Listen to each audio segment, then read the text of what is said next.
여러분, 안녕하십니까?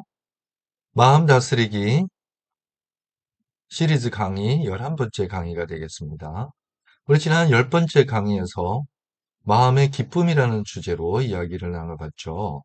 우리가 행복하고 또 기쁠 수 있는 것은 그냥 우리가 마음 먹으면 그렇게 되는 것이 아니고, 우리 몸 안에 우리가 그런 기쁨을 누리고 평안을 누리고 또 숙면을 잘 수 있고 만족감을 누리고 그 다음에 물론 낭만적인 그런 부드러워지고 또 흥분하고 통증을 느끼지 못하게 하고 진통해주고 그 다음에 일체감을 누리게 해주는 이런 신경 전달 물질이 우리를 그렇게 만들어준다는 것입니다. 즉 우리가 기뻐하고 행복할 수 있는 메커니즘이 있다는 거죠. 그러면은 이 메커니즘이 잘 작동하게 하려면은 이 메커니즘을 만드신 분의 뜻을 우리가 알아야 됩니다. 그래서 그분의 뜻을 깨달을 때에, 즉, 말씀을 깨달을 때에 우리에게는 최강의 우리를 기쁘게 하는 물질이 나온다고 했죠. 그게 바로 아이돌핀입니다. 그래서 우리가 항상 기뻐할 수 있는 것입니다. 우리를 이렇게 기쁘게 하도록 디자인해 주신 그분과 항상 연결되기 위해서 우리가 항상 기도한다고 말씀드렸죠. 그리고 그런 것을 얻을 때마다 감사하십시오. 그러면 기쁨이 배가 됩니다. 오늘은 11번째 화두가 되겠습니다. 11번째 화두는요, 어, 우리가 마음의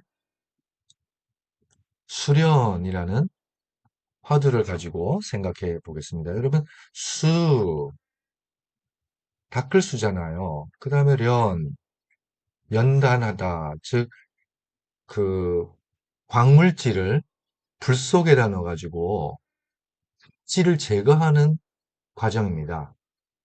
잡지를 제거해서 순수한 철, 순수한 구리, 순수한 알루미늄 이런 것들을 정제해내는 과정이죠.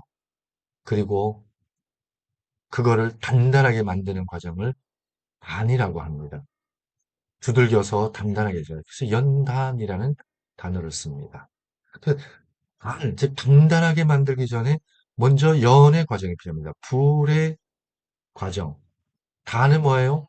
불에다가 달궈가지고 이렇게 망치로 두들기죠. 담금질을 하죠. 그 다음에 물 속에 넣잖아요. 담금질을 합니다. 결국은 물과 불의 세례라는 것입니다. 거듭남이라는 거죠. 수는 닦는다는 뜻입니다. 여러분, 우리가 기를 닦든지 마음을 닦든지 그 닦는 원리는 똑같습니다. 그래서 11번째 화두는 마음의 수련인데요. 과연 현대인들에게 우리의 마음의 가장 큰 병이 무엇이며 우리가 꼭 이 부분만큼은 놓치지 말고 수련해야 할 것이 무엇인지 거기에 초점을 맞춰서 마음의 수련에 대한 생각을 한번 같이 해보겠습니다. 여러분, 현대인의 삶을 한 글자로 요약한다면요, 망입니다. 망. 망한다는 뜻이 아니에요. 바쁠 망입니다. 여러분, 애어른 할 것 없이 바쁩니다. 어쩌면 초등학생이 더 바쁠지도 모릅니다. 그렇죠? 여러분, 왜 이렇게 바쁠까요? 왜 이렇게 정신없이 바빠야 합니까? 때로는 이유도 없어요. 남이 바쁘니까 나는 바쁜 척이라도 해야 돼요. 한가하면 바보 같아요. 한가하면 죄 짓는 것 같아요. 여러분, 우리가 열심히 일하는 목적이 뭐죠? 열심히 일해서 한가하려고 일하는 거 아닙니까? 그렇죠? 자, 이 망자를 우리가 조금 풀어서 보겠습니다. 여러분, 좌측에는 마음이 있죠, 마음. 이게 마음을 표시하는 한자 부수입니다. 마음입니다. 근데 마음이 어땠어요? 오른편에는 뭐죠? 이 망은 무슨 망이죠? 첫 번째, 도망간다는 뜻입니다. 눈만 뜨면 우리 마음은 도망갑니다. 어디로요? 주식으로, 부동산으로, 그쵸? 그리고 우리가 추구하는 이익으로. 어쨌든 간에 우리 마음은 눈만 뜨면 바깥으로 도망갑니다. 여러분, 도망가는 것까지 좋아요. 여러분, 닭이나 가축들을 아침에 풀어놓으면은 얘네들이 산이고 들이고 그냥 온데 쫓아다니면서 먹이를 쫓지 않습니까? 하지만 일몰되면, 저녁이 되면 걷어들여야 되지 않습니까?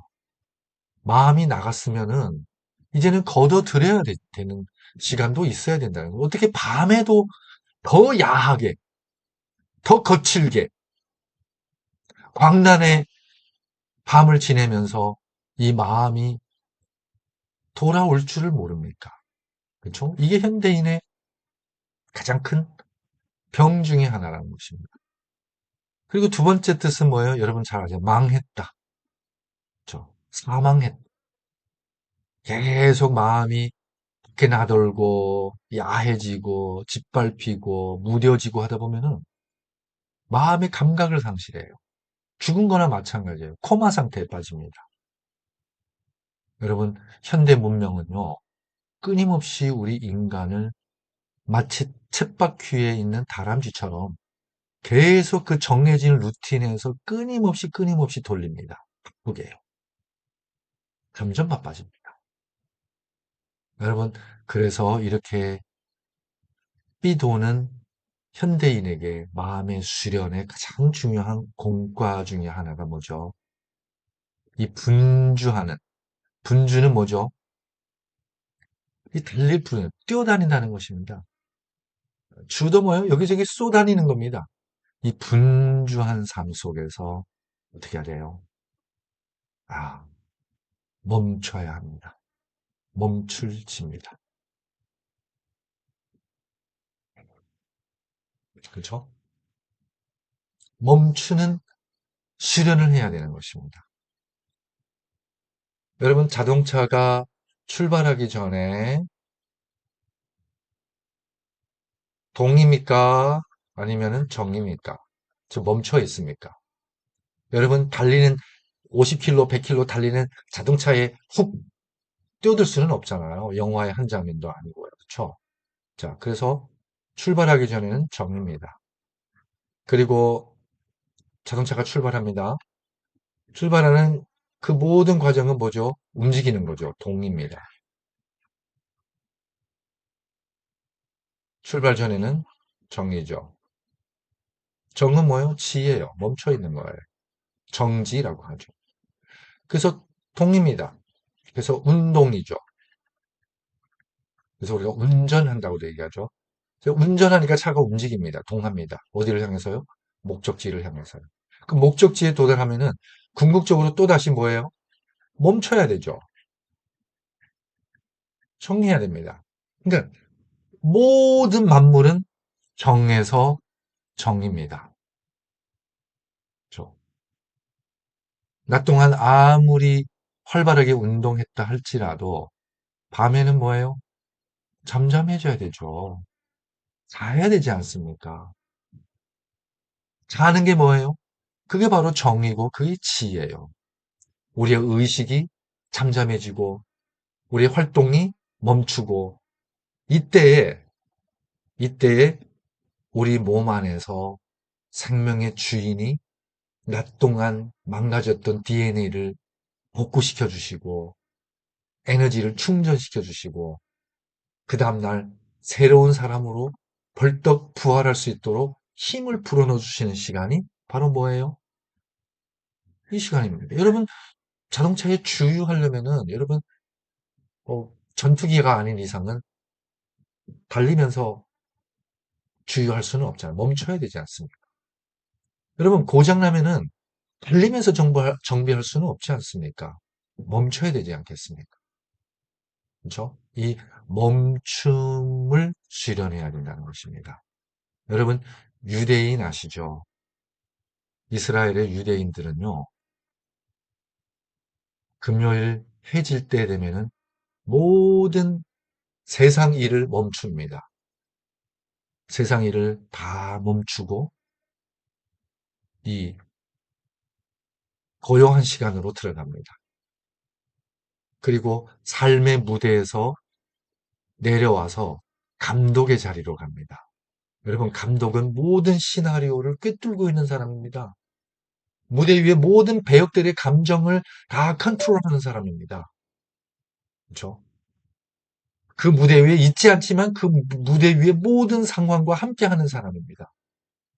엿새 동안 유대인들은 삶의 무대에서 이런저런 역할을 해왔습니다. 하지만 일곱째 날,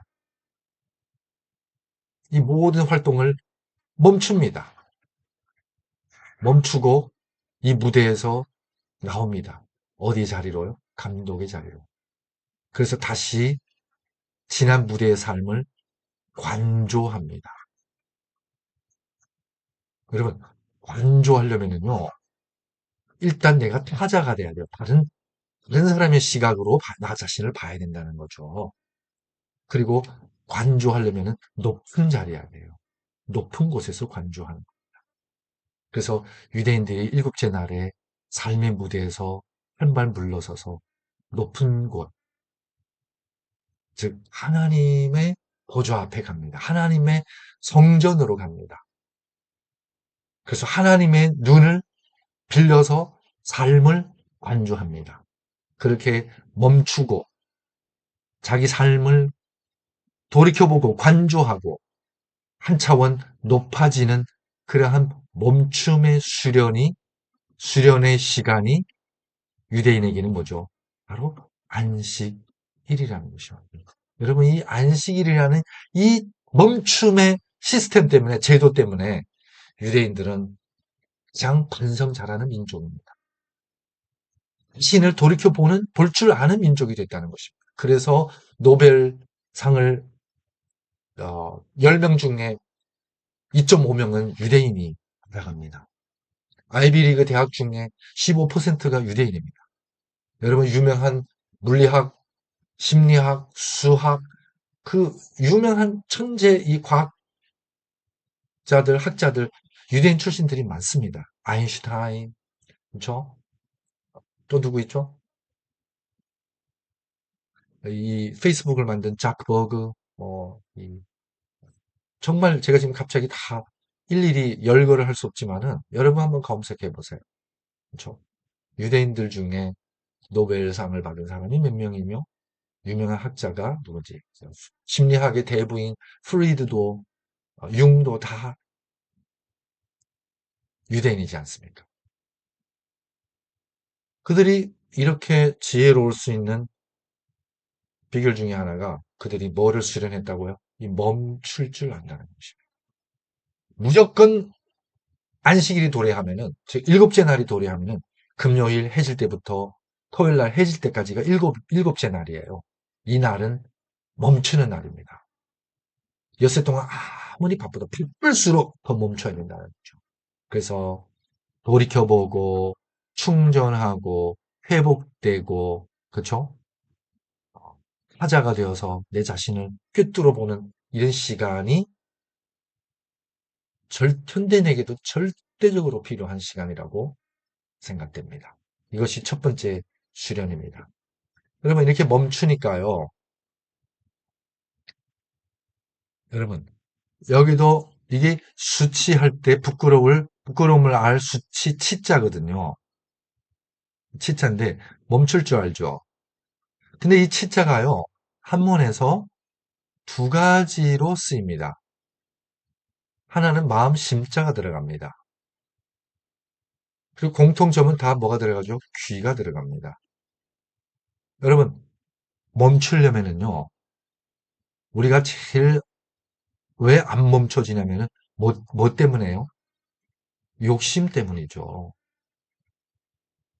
여러분, 양심은요,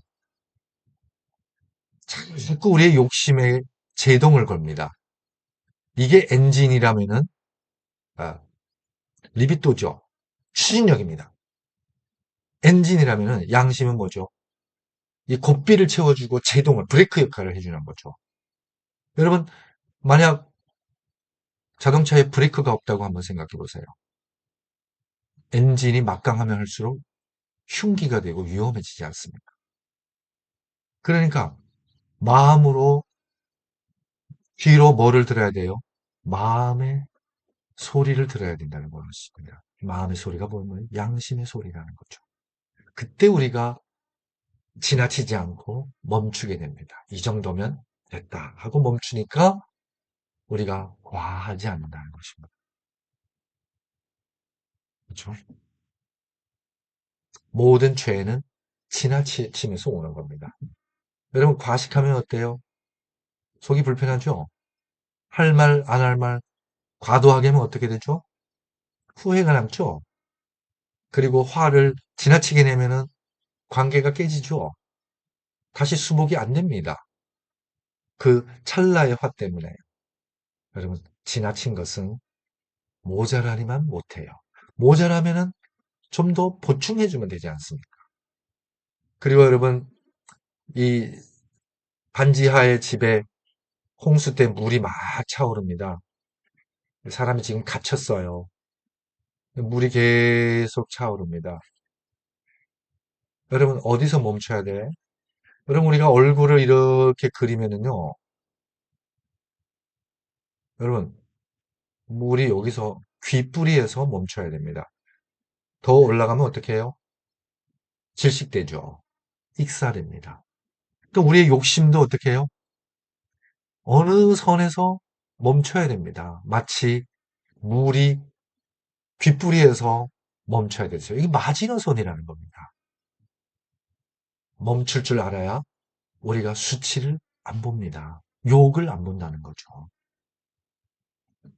그래서 멈출 때에 우리가 올곧게 바르게 설 수 있다는 것입니다. 그래서 이 올곧다는 것은 하나 밑에 서는 거예요.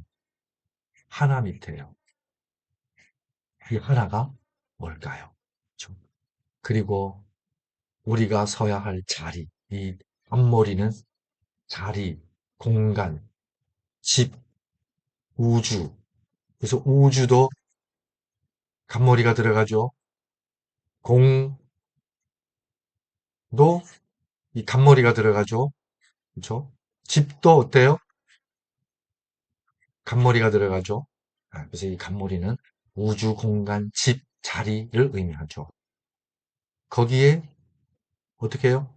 멈출 때, 올곧게 설 때에 이게 안정할 정자가 되는 것입니다. 자, 멈출 때에 한 번이라도 멈출 때에 비로소 보이는 것들이 있다는 것입니다. 자, 여러분, 이 글자가 뭐로 보이십니까? 이쪽에 선 친구는 곰이야 라고 얘기하겠죠. 이쪽에 선 친구는 문이야 라고 얘기하겠죠. 누가 옳죠? 누구 주장이 맞습니까? 네, 각자 자기의 뭐가 있죠? 입장이 있는 것입니다. 그러면 자기 입장에 서서 볼 때에는 그 입장에서 자기 나름의 주장을 하게 됩니다. 이 친구는 문이라고 주장하고 이 친구는 곰이라고 주장합니다. 그럼 누구의 주장이 옳을까요? 다 자기 주장이 옳다고 하겠죠. 그러니까 나는 옳고 너는 틀렸어. 이렇게 분별하게 된다는 것입니다. 분별하면 어떻게 돼요? 대립하게 되죠. 나는 옳다. 너는 틀렸어. 반대쪽도 나는 옳았어. 너는 틀렸어. 대립하게 되는 것입니다. 그러니까 처음에는 내가 옳다라고 막 주장하다가 서로 비등비등하니까 이제는 내가 옳다라고 주장하는 것이 아니라 네가 틀렸다는 것을 입증하기 시작합니다. 여러분, 상대방이 틀렸다는 것을 입증하기 위해서는 상대방이 곱게 보이면 될까 안 될까요? 상대방의 흠집만 찾게 되죠. 잘못만 뒤지게 된다는 것입니다. 없는 잘못도 실수를 하게 해서라도 잘못을 꼬집어내야 합니다. 그러니까 각종 비열한 수단과 음흉한 수법까지도 마다하지 않는다는 것입니다. 우리나라 정치판 뭐 되게 그렇게 돌아가죠? 자, 그러니까 자기의 주장을 같이 하는 사람들끼리 끼리끼리 모여서 세력을 키웁니다. 그래서 누가 세력이 더 크면 마치 진리는 누구한테 있는 것처럼 착각하게 된다는 것입니다. 그걸 뭐라고 하죠? 그걸 파당이라고 하죠. 또는 당파라고 합니다. 그렇게 당을 무리를 만들어서 논쟁하는 것을 당쟁이라고 하지 않습니다. 세력 싸움이죠. 그 세력 싸움 속에는 누가 옳으냐 그르냐가 중요하지 않아요. 상대방이 틀리면 돼요. 그렇죠? 이때 대립이 극한까지 가면은 우리는 대적이 된다는 것입니다. 우리의 마음을 수련할 때 두 번째 수련이 바로 뭐죠? 아, 역지사지입니다. 역지사지가 뭐죠? 상대방이 돼보는 겁니다. 내가 상대방이 돼보는 겁니다. 타자가 되는 거죠. 여러분, 타자가 될 때에 타자의 입장도 보이지만은 타자가 될 때에 내가 더 잘 보입니다. 내 자신을 더 잘 이게 중요합니다. 그래서 너 자신을 알라. 내 자신을 알기 위해서는 누가 돼봐야 돼요? 타자가 돼보는 겁니다. 타자가 될 때에 이 고음이라는 주장이 내가 미처 못 본 또 다른 입장에서의 주장이구나. 이걸 깨닫게 된다는 것입니다. 즉 타자가 된다는 것은 나에게 또 다른 입장이 생긴 거죠. 상대방의 주장을 받아들이는 게 아니라 나에게 또 다른 입장을 허락한 거예요. 그러니까 문도 곰도 입장 차이라는 것을 깨닫게 됩니다. 이렇게도 주장할 수 있고 저렇게도 주장할 수 있다는 것을 깨닫습니다. 그러면은 문이나 곰이나 차별이 분별이 없다는 것을 깨닫습니다. 그러니까 대립도 사라집니다. 그러니까 대적은 더더욱 필요 없는 것이죠. 역지사지는 상대방의 입장이 돼보는 것이 아니라 상대방의 입장을 자신에게 허락함으로써 타자의 눈으로 내 자신을 다시 돌이켜보는 것입니다. 아까 감독 얘기했죠. 감독이 돼보는 것입니다. 여러분, 달은 한 번도 기운 적이 없습니다. 우리는 달이 이렇게 기운다고 생각하죠. 근데 달이 기울게 보이는 것은 뭐일 뿐이에요? 현상일 뿐이에요. 우리가 달을 보는 입장에 따라서 다르게 보일 뿐이라는 것입니다. 근데 달 자체는 한 번도 기운 적이 없습니다.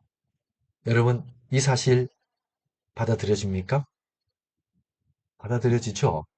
만약 여러분들이 이 사실이 받아들여진다면은 우리가 결코 서로 다르다고 싸울 이유는 없다는 것이죠. 자, 여기 중요한 이 고사성어 하나 배우고 지나갈게요. 맹이모상입니다. 여러분 잘 아시죠? 이 소경들이 코끼리를 만집니다. 만진 부위가 다 다릅니다. 그래서 내린 결론이 뭐예요? 각각이죠. 꼬리 만진 사람은 코끼리 노끈 같다. 배를 만진 사람은 담벼락 같다. 다리를 만든 사람은 나무 줄기 같다. 나무 트렁크 같다. 또 상아를 만진 사람은 와, 참 같다. 귀를 만진 사람은 와, 부채 같다. 카페트 같다. 코를 만진 사람은 와, 이 구렁이 같다. 여러 가지 결론이 각각입니다. 여러분, 코끼리는 하나죠. 장님들의 결론은 각각이죠. 각각이니까 많아요, 안 많아요? 많잖아요. 그럼 누구 결론이 맞죠? 여러분, 다 맞으면서 또 다 안 맞아요. 다 맞는 경우는 뭐예요? 1, 2일 때 맞습니다.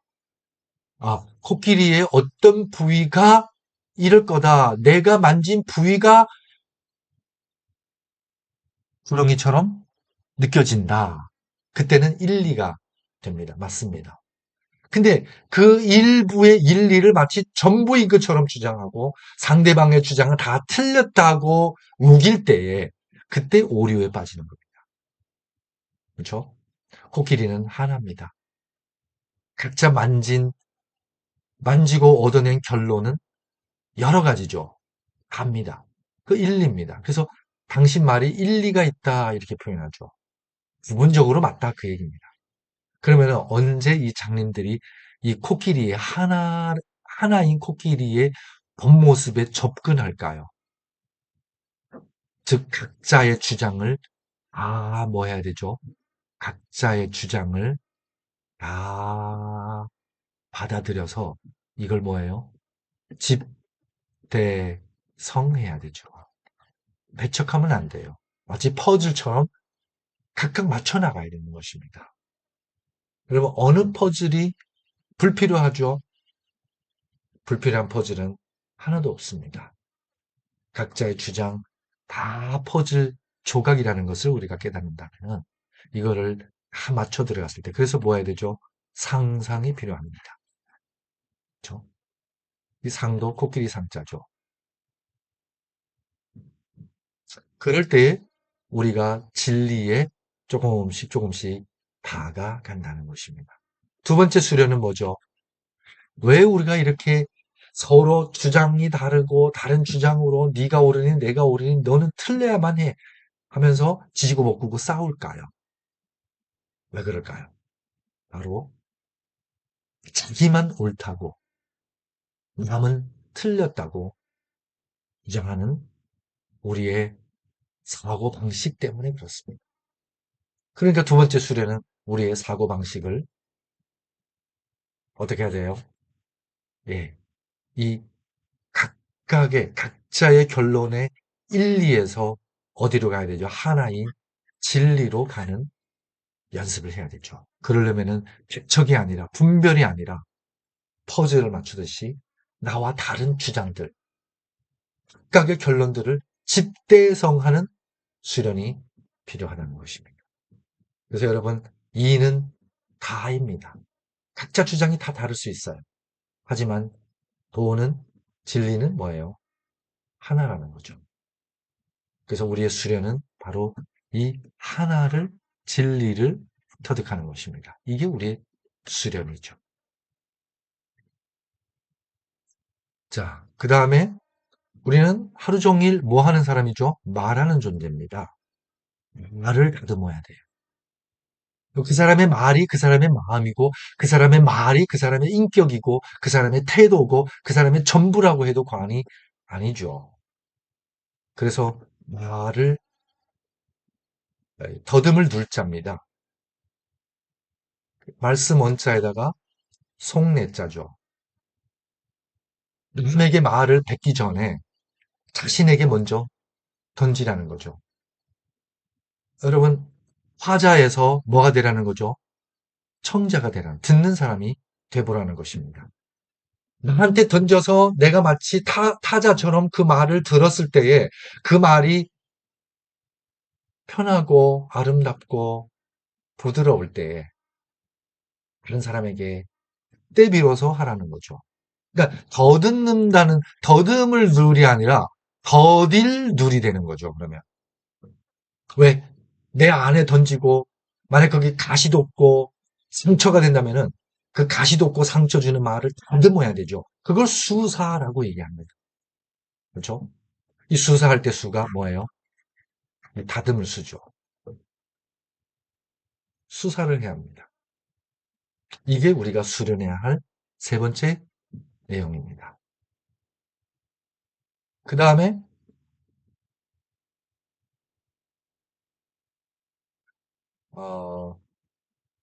제가 집을 들어가는데요. 그 우리 집 골목이 편도예요. 차가 이렇게밖에 못 들어갑니다. 근데 항상 그걸 무시했는지 무지했는지 반대편에서 들어오는 차가 있어요. 그럼 이때 여러분, 막힙니까? 안 막힙니까? 대립이 되죠. 대립이 되면 뭐예요? 누군가가 양보를 해야 이 대립의 국면이 풀립니다. 이 막힌 게 뚫린다는 거죠. 그럼 누가 양보할까요? 네? 착한 사람이 양보하겠죠. 근데 제가 항상 양보해요. 아, 나는 착한 사람이에요. 근데 양보하고 나서 뭐 하죠? 항상 제가 욕한다는 것을 발견합니다. 에이씨. 이러면서. 왜 항상 나야? 저 새끼는 뭐야? 이렇게 욕한다는 거죠. 여러분, 착한 행실을 하고 왜 내 안에 남는 거는 욕밖에 없죠. 아, 제가 거기서 뭔가 큰 걸 깨달았어요. 여러분, 항상 양보한다고 착하게 했다고 내가 수련되는 건 아니구나. 그래서 이 편도에 뭐 해야 되죠? 공사를 해야 됩니다. 무슨 공사? 도로를 확장하는 공사를 해야 합니다. 여러분, 도로 확장하려면요, 한동안 좀 이렇게 도로를 막 파헤치고 하니까 여러분 좀 너저분해집니까? 그렇게 비 오면은 질퍽거리고 차단이가 불편하고 때로는 일정 구간을 봉쇄하기도 해야 되고, 그쵸? 여러분, 그래서 마음을 수련할 때에, 즉, 마음을 넓히는 작업에서 한동안 심란한 시간이 반드시 수반된다는 것입니다. 하지만 이 심란한 과정을 겪고 나면은, 이 어지러움을 겪고 나면은, 어때요? 우리의 마음이 2차선으로 넓어진다는 거죠. 그러면 나는 내 길 가고 니는 네 길 가고 여러분 그때 우리가 서로 여유를 누리고 자유를 누린다는 것입니다. 그러니까 누군가가 당신하고 대립할 때에 그 사람하고 싸우지 마세요. 아, 이 친구는 나에게 마음의 길을 넓히는 도로 공사를 하라고 명령을 내리는 기회를 주는 친구구나. 이렇게 생각하고 고마워하세요. 그리고 대립하는데, 싸우는데 에너지를 쏟지 말고, 마음을 넓히는 이 공사에 에너지를 쏟으세요. 그래서 2차선이 되고, 4차선이 되고, 8차선, 100차선이 되보세요. 우주만큼, 땅만큼 넓어지세요. 그러면 막히는 게 있을까요? 없습니다. 이게 우리의 마음의 수련이라는 거죠. 그러면 우리의 마음을 이렇게 넓혀주는 게 뭐죠? 그게 바로 진리라는 거죠. 그게 바로 아무것도 막을 수 없는 참된 길, 도라는 것입니다. 하나님이 말씀이십니다. 하나님이 곧 도라는 거죠. 그러니까 우리가 늘 말씀을 깨닫는 삶을 찾아서 살아야 된다는 것이 이런 의미에서 강조되는 것입니다.